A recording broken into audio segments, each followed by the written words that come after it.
If you're over 50, you've probably heard some version of this lie. Your best years are behind you.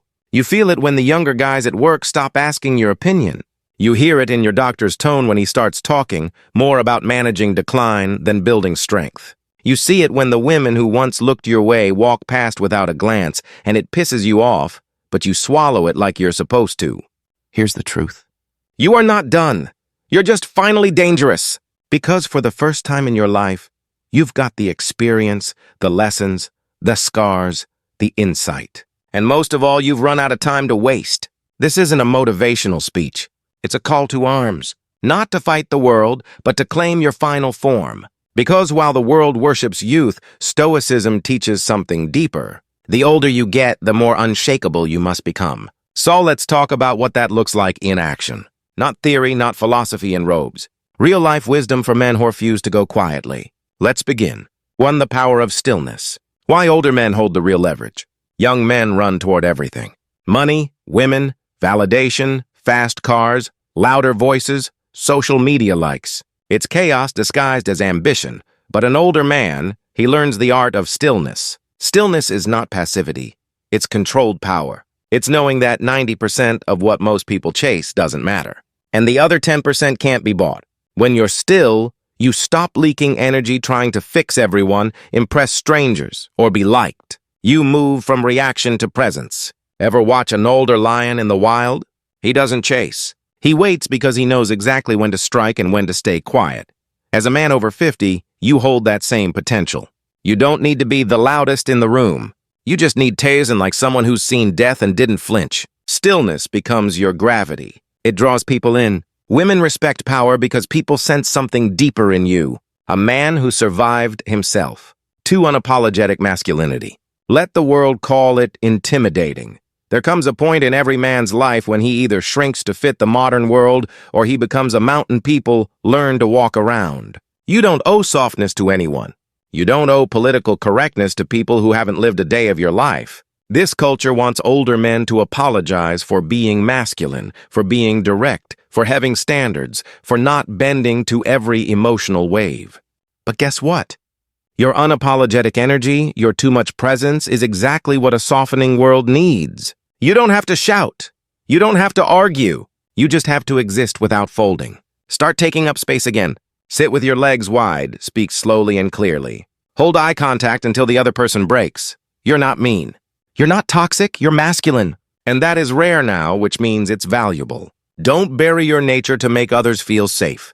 Stand tall. They'll adjust. 3. Reclaiming discipline. How the second half becomes your prime. They say men peak in their 30s. That's false. Most men peak whenever they decide to master themselves. Your 60s can be your prime, but only if you're turned to discipline. Discipline isn't about military routines. It's about dignity. Wake up and move your body. Eat like your future depends on it because it does. Stop outsourcing your mental clarity to the news or cheap dopamine. Start every morning with stillness. A journal, a walk, a cold shower.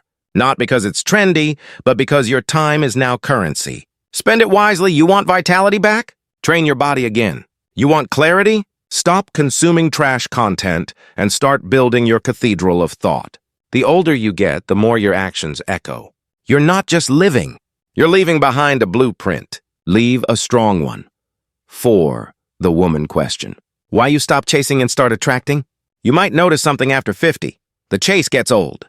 The games get boring. You no longer want to impress. You want to be met. And here's the paradox.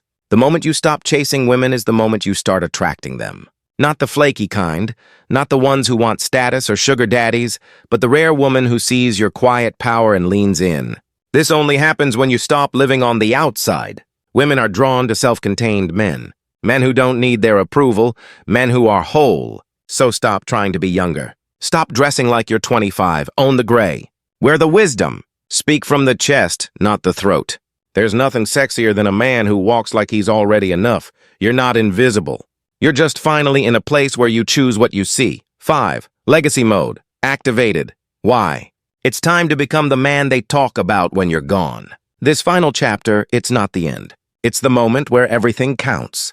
The conversations you have, the way you treat the young men around you, the example you set when you think nobody's watching.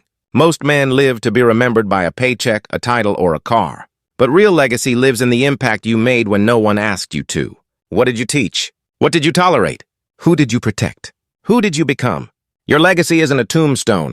It's how people change because they knew you. So start living as the man they'll quote at your funeral.